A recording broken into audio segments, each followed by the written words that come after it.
Inside the Castle, the podcast that goes behind castle doors to have real conversations with real people about solving the nation's toughest challenges. I'm one of your hosts today, Angie Firemuth. For today's episode, we are celebrating the Corps' birthday by learning about the Corps' history. But before we get started, we want to know more about our guests. So tell us about yourself and a little bit about your job with the Corps. We'll start with John. This is John Longquist. Golly, I was the kid that knew I wanted to be a historian in third grade. I didn't know quite what a historian did, but I liked stories, and history seemed to be the closest thing I could get to it. So I've got a PhD in history from Duke University. My specialty is history of technology. I've been a government historian for about 25 years. I've been with the Corps of Engineers for about 20 years, and I've been the chief for the last 13. So that's about me. And yeah, this is Jonah.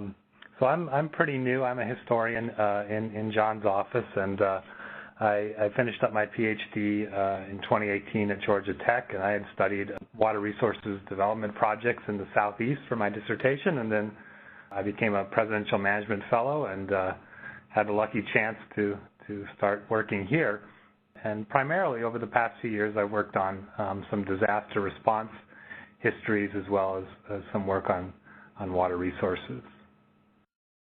Thank you for those introductions. I am sure a lot of people didn't even know that an Office of History existed within the Corps of Engineers. So can you tell us a little bit more about the Office of History, like when it was established and the primary function? Sure. The office was established in the summer of 1943. President Roosevelt ordered the Department of Defense, then the Department of War, to lay the groundwork for official histories of World War II, and our office was established to do that. Initially, the office was pretty much wholly consumed with writing the official histories of World War II. Those are what we call now the Green Books. But then, after 10 or 20 years, those books were finished. The office moved more towards documenting Cold War topics like engineers in Europe, engineers in the Middle East, and changes to our Civil Works program. And then over the last 20 years, since I've been chief, we've kind of focused on 5 primary areas. We have a publications program. We have 8 books now underway, and those range anywhere from a history of Army engineers in the American Revolution to our modern Civil Works program. We have a robust oral history program. We have about 3,000 interviews and do probably about 60 or 70 a year. We have a field history program. The goal there is for this office to help field activities, whether they be divisions or districts or labs or centers or whatever, try to record some of their own history, and when they write it up, we help them do that. We have a research collection, and that's sort of archival stuff.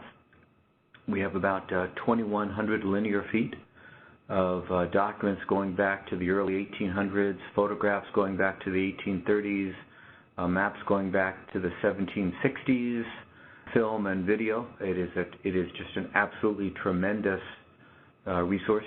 You know, those documents not only give us the grist to write history, but they give us the material that we use to tell stories, which engage our audience. But then we also have an archivist who not only takes care of our collection, but she also goes out and helps field activities sort of sort through their material and figure out what to do with it. And then we have a wonderful artifact collection. We have about 7,500 artifacts that are stored at our facility. We have a very talented curator who takes care of those. Those artifacts go from anywhere from Revolutionary War material to drones to artifacts that recently came back from Iraq and Afghanistan. So that's kind of the things that we do or the things that we have, but I think maybe bottom line is our office tries to act as a translator. We try to make history interesting and engaging and make it easy for USACE and the American public to understand who we are and what we do. That is fascinating. So just real quick, where are like the archives or like the items that are brought back, say, from Afghanistan and those, where are those stored, or are they available for people to view? So for both our research collection and our artifact collection, those are stored at our facility at the Humphrey Engineer Center.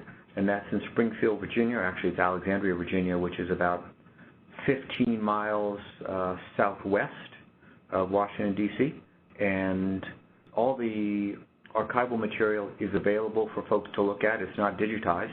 Some of it is, but a lot of it is not. And the artifacts are available for folks to see by appointment. Very cool. So today, as Kat mentioned, we want to highlight the Corps' birthday, which is June 16th. And we just thought it would be great to do a brief overview of the Corps' history, where we've been and where we're heading, as we are an agency that's been around for almost 250 years. Let's start at the beginning. Can you talk a little bit about who established the Corps of Engineers and why? Sure. The Continental Congress authorized the Army, and that would have been General George Washington, to hire a chief engineer and 2 assistants on the 16th of June, 1775. And Colonel Richard Gridley of Massachusetts was Washington's first chief engineer. But during the Revolutionary War, trained American engineers were scarce, so beginning in 1776, French military engineers began arriving in what was to become the United States, and in late 1777, Congress appointed a French military engineer, Louis Duportail, to be chief engineer. And following the French model, Duportail wanted to create a separate Corps of Engineers within the Army, and that would have been a distinct engineer branch that would include trained engineer troops called sappers and miners. That took a while to do, and then in March of 1779, Congress formally organized engineer troops of the Continental Army into separate and distinct units. And then in 1781, they activated the first troop units. However, at the end of the Revolutionary War in 1783, most of the Army, along with the Corps of Engineers, was disbanded. That did not last long, at least for the Corps of Engineers. In 1794, Congress created a uniform corps of artillerists and engineers, the idea being that those 2 technical specialties were the most technical and needed the most training. And then in 1802, President Thomas Jefferson created a separate Corps of Engineers, and he also created the Military Academy at West Point, which was for the next 35 years the nation's only engineering school. So that's a little bit about the history and the origins of the Corps of Engineers. That is really interesting. So since we have been around for 250 years, what were some of the more famous and well-known projects that the Corps has built? Let's see. I think some of the projects that we built were well-known at the time, but others were precedent-setting, and those precedent only emerged much later. So, for example, in April of 1824, Congress passed the General Survey Act authorizing the President to use Army engineers to survey roads or canals with commercial or military importance. And then several weeks later, Congress appropriated $75,000 for the Corps of Engineers to remove obstructions from the Ohio and the Mississippi rivers, and then to remove sandbars from the Ohio. And that was the Corps of Engineers' first Civil Works appropriation and paved the way for the program that continues to this day. Another notable program, at least that's of perhaps national significance, but certainly great significance to us here in the D.C. area, was in 1850, Congress turned to the Corps of Engineers to devise a water system to bring a plentiful supply of clean drinking water into the federal city. And today, the Washington Aqueduct still supplies water to the city. But soon thereafter, Congress asked the Corps of Engineers to supervise the expansion of the Capitol in the 1850s, then the Capitol Dome, and then the reclamation of much of the Washington waterfront, the construction of famous memorials like the Lincoln Memorial, Memorial Bridge, and the completion of the Washington Monument. So I'd suggest that Army engineers had more to develop the historic downtown heart of Washington, D.C. than any other federal entity. And then perhaps one construction project that wasn't, and that is that some folks think that the Corps of Engineers built the Panama Canal. It was surely an engineering milestone, but we didn't build it. The canal was built by the Isthmian Canal Commission, but much of the Commission's leadership, including its Superintendent George Goethals and Section Chiefs David Gaillard and William Seibert, were Corps of Engineer employees, and they were detailed to the Commission. But most importantly, the technology and the management procedures that those men used in Panama have been developed on American rivers by the Corps of Engineers. Another big project and long-running project is the Mississippi Rivers and Tributaries Project. Authorized in 1828, it is still a building, and it's coming up on a century of managing the river as a comprehensive flood control and navigation system. And then we've got the Manhattan Project, the largest R&D project in American history, although the atomic bomb remains controversial with its impact and legacy. At the time, the project that created that bomb was considered absolutely essential to American security. And then I would say one other project is the Missile and Space Program in the 1960s. In the 1950s, the Air Force was racing to develop ICBMs, and they turned to the Corps of Engineers to build launch facilities and test facilities. And then in the late 50s and the early 60s, we built nearly 1,100 ICBM silos. NASA also turned to the Corps of Engineers to build the facilities for the American space program. So Kennedy Launch Complex was built by the Corps of Engineers. We established the Canaveral Engineer District to do it. And the Apollo flight to the moon in '69 left from Launch Complex 39, which was built by the Corps of Engineers and was designated by the American Society of Civil Engineers as the outstanding project of that year. It just amazes me the amount of history that you all know, and it just shows that you've done many, many interviews and a lot of research throughout the years. Speaking of that, as historians, you've probably had the opportunity to interview a lot of Corps leaders, and I'm curious as to who has been the most interesting person to interview and why. That's a tough one. I mean, that's kind of like asking a parent, which of your children do you like best? You know, we interview a lot of people, and when we do those interviews, we try to interview a diverse skill set of folks. So we interview the project managers and the senior leaders and the boat captains and everybody in between. So I'll give you a couple of my favorites. We went up to New York City in the wake of September 11th, and we interviewed one of the boat captains. The Corps' boat terminal at Caven Point looks across New York Harbor to the Statue of Liberty. So on the morning of 9/11, it became clear that there were a lot of people congregating on the south end of Manhattan that needed to be evacuated, and so the Corps sent its boats over to remove those folks. And afterwards, I talked to one of the masters of one of those vessels, and I asked her what it was like being a woman in a predominantly maritime environment. And she responded, she said, you know, all of my boat crewmen are married, so they all know how to take orders from women. And I thought that was a pretty good point. I also get to talk to commanders, and it's interesting to hear their perspective, to hear their insight to how they organize their thoughts. And also I've been doing this now since 2008, and to listen to the priorities of different commanders over the years is an interesting evolutionary process. Yeah, so through those interviews, like what you just touched on with, how have you seen that evolution change through the Corps, like over the years through your interviews? I think a lot of it is what we're working on this year or this decade. So when I first came to the office, we were consumed with September 11th and debris removal and operations in Iraq and Afghanistan, and then we had Katrina, then we had reform and reorganization. So I've seen first regionalization people were talking about in the 90s, and then we had USACE 2012, and then we had Civil Works Transformation, and now we're talking about revolutionizing USACE. So it is various takes on a similar theme, how we get a large organization to be better each and every day.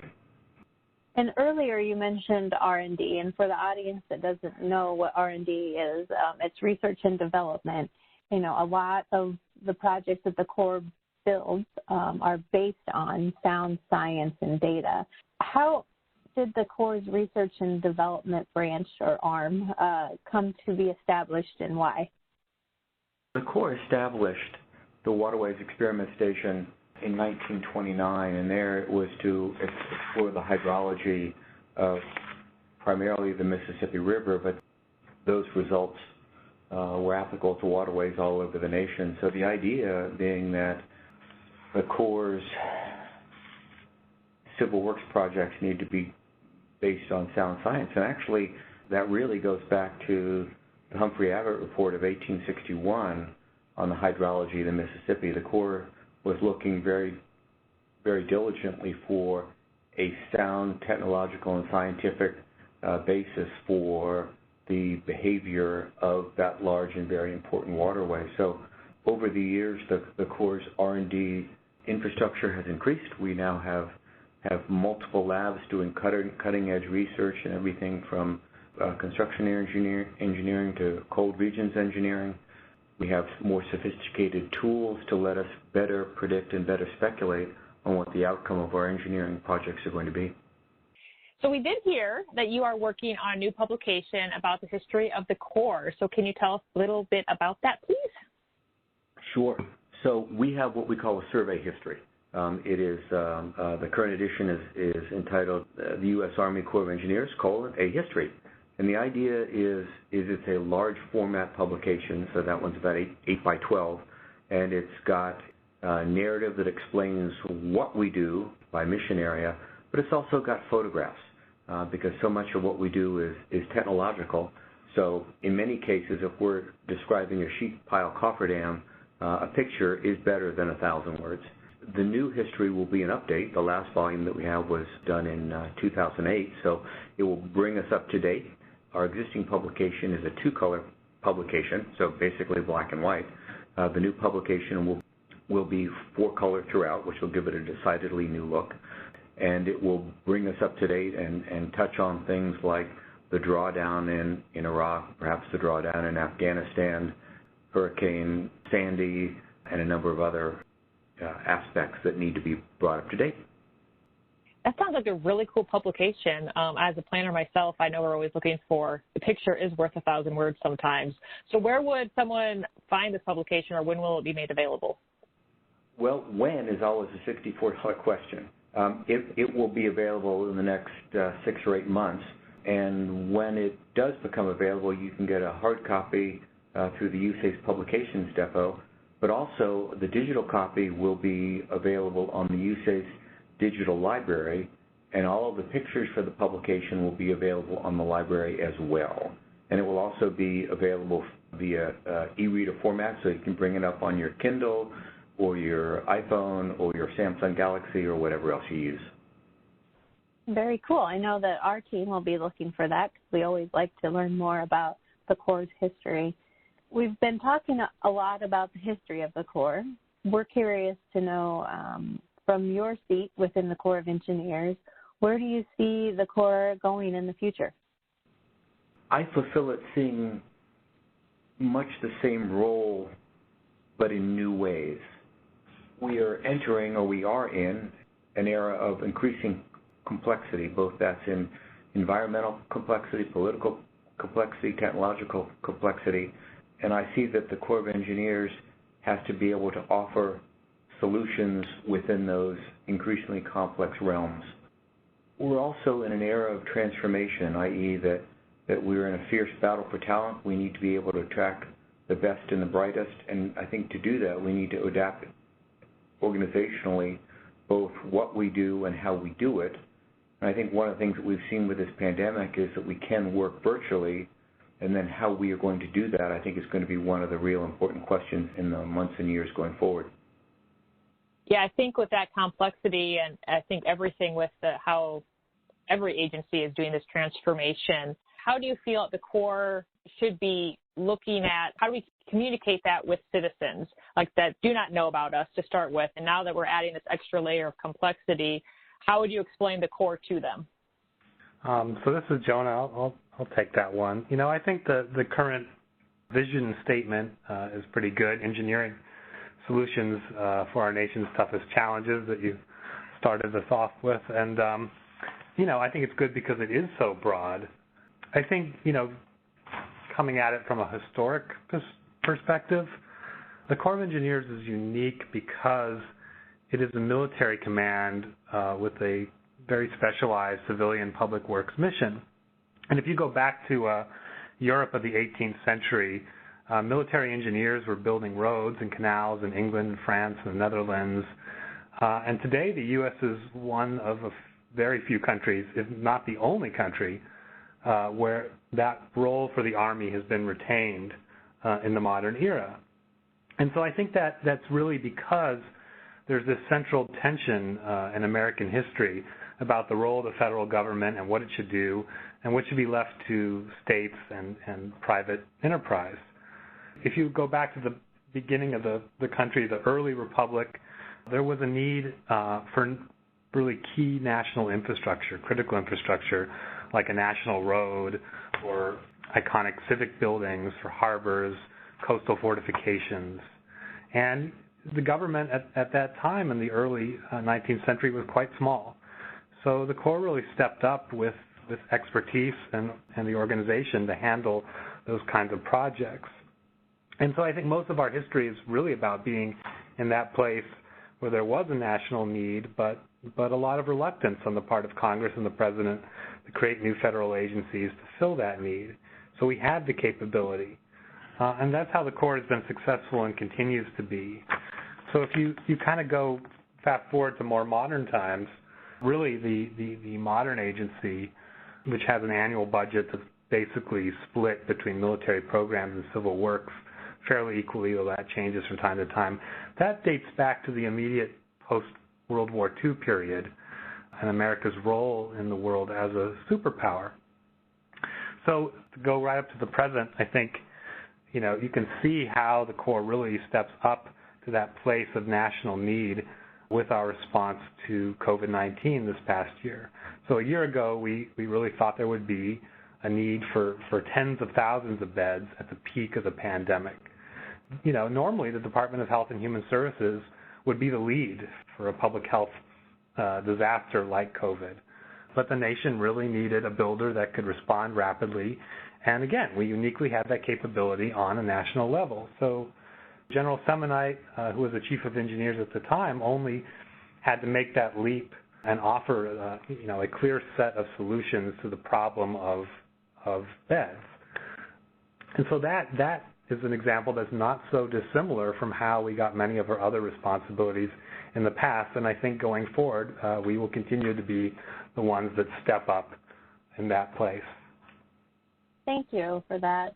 So we're nearing the end of our time together, and we always like to go back out to our guests and see if they have any final thoughts or words of advice for our audience. So, John, we'll start with you. Any final thoughts from you? From my lane, history is and will continue to be important, but there's only so many things, so many topics our small staff here can cover. So I think if I could ask your listeners within the Corps of Engineers, it's, hey, if you see something that is new or novel or important, please reach out to us and let us know. We can't, from our position at headquarters, we try to cover down across the enterprise, but that's a tough thing. And to the same extent, if they're old historical materials at your organization, and these are papers or photographs or films or video or whatever, please contact us and we'll help you figure out how to sort through that material. And Jonah, anything from you? I guess the thing I'd want to add is that, I've worked on a couple projects the past few years really about disaster response, and I'm just amazed at the volunteer spirit of this agency. I'm amazed at people that go and deploy again and again to different emergency operations. It's just incredible, the different areas of expertise and the willingness of the Corps of Engineers to show up and take some of their responsibilities and put them aside for a moment and then do that emergency response and come back and pick up everything, and we keep it all going. And so it's just been a privilege to talk with people who have that sense of service. Thank you, John and Jonah, for joining us today for this edition of Inside the Castle. We appreciate you and your insights. To our listeners, we want to hear from you. What topics are important to you and people you are interested in hearing from. Until next time, be safe, be innovative, and be revolutionary.